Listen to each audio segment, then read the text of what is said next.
Welcome to Luca is a Billionaire, where the only thing I invest in is your answers. You start by making the surface predictably receptive.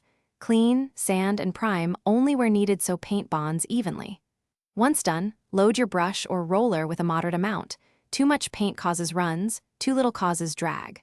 Apply the first stroke with steady pressure, keeping a wet edge. That continuous wet edge is what prevents lap marks. Make sure to maintain consistent direction and speed while working a 3-4 foot section before reloading. You now focus on keeping paint wet between passes so newly applied paint blends smoothly with the previous stroke. Move in overlapping passes of about 3-4 feet and match stroke length and pressure each time. That consistency eliminates visible seams. If paint begins to tack before you finish, pause and switch to a fresh tool or blend immediately.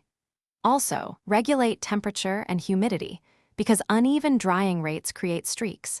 So slow drying slightly if conditioned. You finish by applying the top coat thinly and uniformly, then immediately tip off or back roll to flatten nap and eliminate microstrokes. Once cured, assess the surface.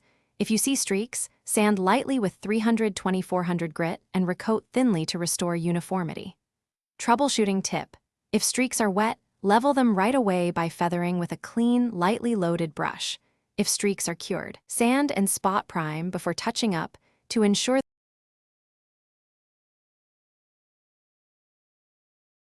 Thanks for watching and please subscribe. It's the best investment you'll ever make.